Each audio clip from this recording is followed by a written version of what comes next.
Want to transition a little bit to tell everybody about the Dwight Clark Legacy Series. This is something that this show is getting knee-deep into, and we're very, very excited about it. The Dwight Clark Legacy Series event this year is going to be held in San Jose on May 16th, next month, California Theater in San Jose at 7 o'clock. Fun event. We'll be there. We're doing our show that day there, and then we're hanging out for the event, which is going to be hosted by our friends Matt Mayoko and Laura Britt, NBC Sports Bay Area. A roundtable discussion will be involved in that event. 4 former 49er great quarterbacks: Jeff Garcia, Alex Smith, Steve Young. Actually, I shouldn't have said 4 former and 1 current. 3 former and a current. This guy, Brock Purdy, is going to be in there, a roundtable discussion about natural-born leaders. John Lynch is going to speak at the event as well. You can be at this event with us. Brock Purdy. There you go. It all benefits the Golden Heart Fund, which essentially is a player-led group, former 49ers, supporting one another as they navigate challenges in retirement after playing football. Tickets are $87. If you're a 49er fan, you get that. That's Dwight Clark's old number. And they are available now at DwightClarkAward.com. DwightClarkAward.com. So with that, these 4 quarterbacking greats, these natural-born leaders, have agreed to talk to Willie and Dibby. Nice. Leading up to the event on May 16th. The first of the 4, none other than the great Jeff Garcia, who joins us now. It is wonderful to have you, Jeff. How you doing? I'm doing great. Just getting ready to coach my daughter's basketball game this afternoon. So just getting ready for pickup of the kids and all that stuff. Dad duty.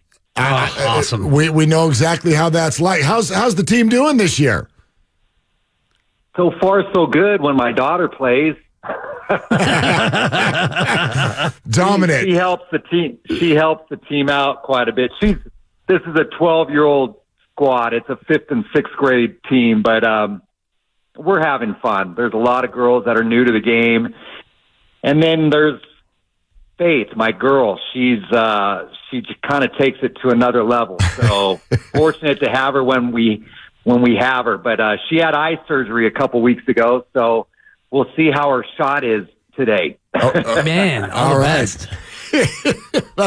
Well, good luck. Good luck with that. And you know, it's funny. I was thinking about, okay, this time of year for the 49ers and Jeff Garcia. And here's something I wanted to ask you, especially after the famous 39-38 win, but you know, followed up with a disappointing loss in the playoffs. And I wanted to ask you this: how long does it take to get over a disappointing playoff loss? It's tough. And I know the 49ers, wow, the last, 2 Super Bowls, it's got to be really tough for those guys that have been a part of both those teams. But even if it's your first experience, I mean, there are teams in the National Football League that never make the playoffs, that just struggle to get there. And then there are teams that have that consistency of getting back there. I mean, obviously Kansas City Chiefs are that team that New England was for 2 decades, that the 49ers were for the 80s and 90s, but not everybody gets that opportunity. And so for what the guys are feeling, what I had felt at times going through it, making it to the playoffs, making it to the second round, and then losing out, whether it was to Tampa the year with the 49ers in 2002 or in 2007, I was with the Eagles. We made it to the second round and lost to New Orleans. It's devastating. It's disappointing. It's discouraging. You think a lot about what you could have done differently. How could I have made a play here or there? How could I have changed a couple decisions? How could I have been a little bit more effective at certain points of the game? Those type of things will eat you up. And I think for competitors, for guys who expect a lot out of themselves, for guys that expect to be champions, that's what motivates them. It's not so much the wins that they have under their belt, but it's the tough losses that they've experienced and what they learn from those losses and how they grow from those losses and how they turn things around going into the next year. And it's tough to make the Super Bowl. I never made it there. for some of these 49ers, it's been their second trip, but both times they've been on the downside, the negative side. And so, I'm sure there's a lot of will to get back there again.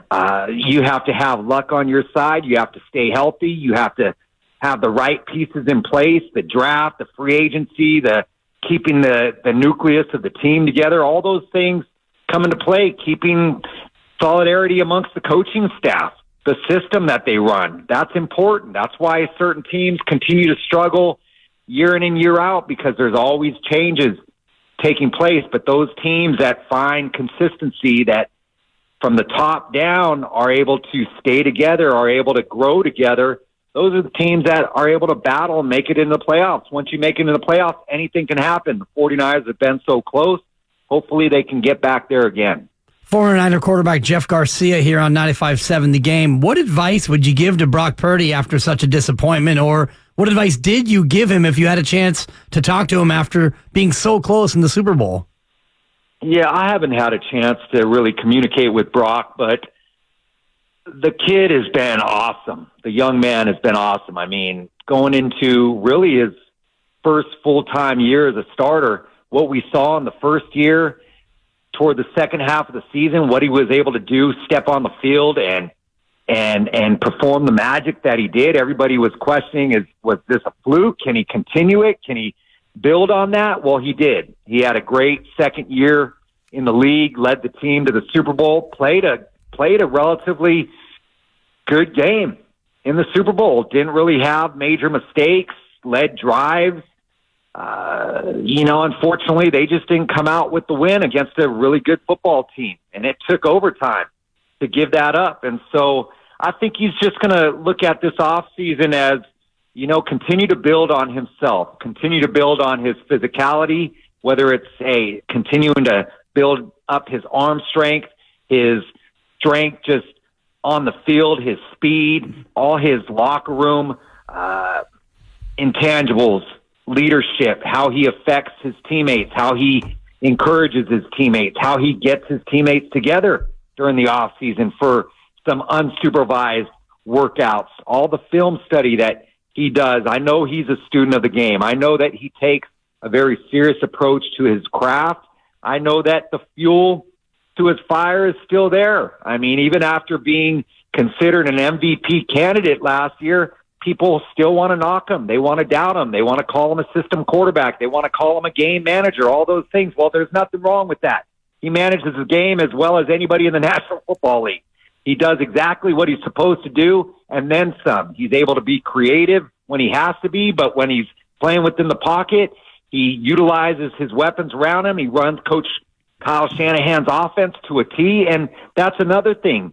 With Kyle now having this quarterback 2 years under his belt, he's going to continue to grow with him within this system, add more things, allow him to handle more things at the line of scrimmage from the standpoint of audibles or check with me's, all those things that come with maturity, development, experience on the field. He's going to be able to do with Brock, and Brock's going to take it on. Brock is just a great young quarterback to have in your system to continue to grow with, build with, and surround him with great talent, which they have there in San Francisco. Jeff, does that make sense to you that after the way he's looked the last couple of years, that people are still, I mean, quite frankly, questioning whether or not he's good?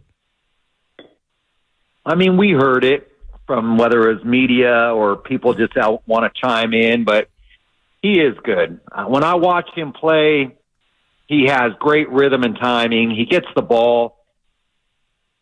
He has great accuracy, anticipation. He sees the defense well. He went through a stretch of 2 to 3 games in the middle of the season where he had some struggles, threw some picks, those sort of things, but he cleaned it up, went back out on the field, didn't get discouraged by any of it, didn't tank himself. Hey, he rebounded, he overcame it. The guy just plays the game like a 10-year vet. He plays the game with poise, with calmness, collectiveness.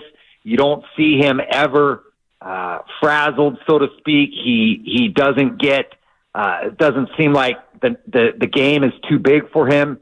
at any point. And he's just a battler. He's a warrior. And you love having a guy like that. And not to say he reminds me of him myself, but we were the smaller in stature kind of guys, but we were resilient. We fought through difficult times, fought through adversity, fought through physical or mental pain, and overcame it. And that was like the fuel. That was just like what drove us, gave us that grit, gave us that determination to prove people wrong. And not that it matters outside of the locker room, and that's where I stopped drinking the poison and not worrying about what everybody else was saying, but really just concerned with what my teammates and my coaches thought or believed about me. And that was the most important thing to me. And I know that's what he does. He's very focused on his craft and focused on being the best that he can be for the team. Jeff Garcia here on 95.7 The Game, and you answered what I was going to ask you about the kinship that you feel between yourself and Brock, and I can kind of see a lot of you in him when I watch him. And I want to ask you, though, about the system that he runs and how much you'd like to be running that same system with, two running backs and a couple of tight ends and a lot of that play action and boot action that you were so good at. Absolutely. There's a lot of variation with what Kyle does from the standpoint of personnel on the field. He's always changing it up. He's creating different looks, running similar plays. I mean, the screen game, how many screen passes behind the line of scrimmage do they complete in a game or during a season that convert to 9+ yard gains? I think the average for the 49ers catching a ball behind the line of scrimmage was 9 yards of positive yards. I mean, to do that consistently is amazing. And a lot of that has to do with how Kyle creates, making everything look like another play that they may have in their game plan, a run play that looks exactly like what they would do for a screen, for a bootleg, for a naked. All those things create questions within a defense, and forcing a defense to not just cover vertically, but also cover all 52 yards of sideline to sideline. That's important. That's what Kansas City does. They force you to cover the entire field, and that makes it very difficult on defenses. But, there was a time where I had a chance to sign with Denver, and I kicked myself because Kyle Shanahan's dad, Mike, was the head coach there in Denver. We had a talk. I really wanted to go there because I loved his system. I loved how they utilized the run game. No matter who was running the football, they always had a 1,000-yard rusher. Yep. And then they built off of that run game, that zone run with their bootlegs, their nakeds, their play action, all of that stuff. And Kyle is just taking it to another level. He does such a great job of scheming and creating opportunities for his weapons to make plays, for his quarterback to be decisive, to make good decisions, to get outside the pocket. You're never just setting up 3 or 5 or 7 yards deep in the pocket. You're always moving the pocket. That creates a lot of pressure on defenses and forces them to cover a lot of ground. And that's where it benefits Brock. It benefits all the weapons that he has at his disposal. All right, Jeff, we want to let our listeners all know also that as part of the Dwight Clark Legacy Series that happens every year, you're teaming up with Steve Young, Alex Smith, and the aforementioned Brock Purdy to be a part of an event that's coming up to benefit the Golden Heart Fund. We'll let our listeners know more about it, but basically it allows former 49ers to help other former 49ers with their life after the NFL. And so people can buy tickets and come see the four of you with a Natural Born Leaders conversation. Tickets are $87. That's Dwight's number. Of course, you can get them at dwightclarkaward.com, and all of the proceeds are going to go to the Golden Heart Fund. This is happening on May 16th at 7 o'clock. And so Natural Born Leaders, how would you describe your leadership style? I think I led with just toughness, heart, a mindset that I was going to will my way to make a positive happen. And it was all through doing it myself. It wasn't the words that were coming out of my mouth. It wasn't walking in with a certain arrogance or an overconfident type of mentality. It was really just being gritty. It was getting dirty with the guys. Hey, being that guy that was in the weight room, that was in the classroom studying, that was on the field doing the extra things, really focused on how I could continue to critique myself and to better myself, and how I can encourage my teammates to rise above the level of what they may have thought that they were already at, but to reach higher, to be bigger, to be better, all those things. And it comes from just your own approach. It comes from your mentality. It comes from your will to not be denied. And, that's, I think, a lot of what describes me is that kid from Gilroy growing up, watching my dad coach at the junior college level, watching him inspire and motivate young people to be the best that they can be in their own lives. And I just carried that torch on, and hopefully people saw that in me as a player for the 49ers and throughout my NFL career. Well, it's going to be a great night. We can't wait to see you there. California Theater in San Jose, May 16th. Roundtable discussion. Yourself, Steve Young, Alex Smith, Brock Purdy, General Manager John Lynch is going to be there as well. The annual Dwight Clark Award will be presented to a current 49er player.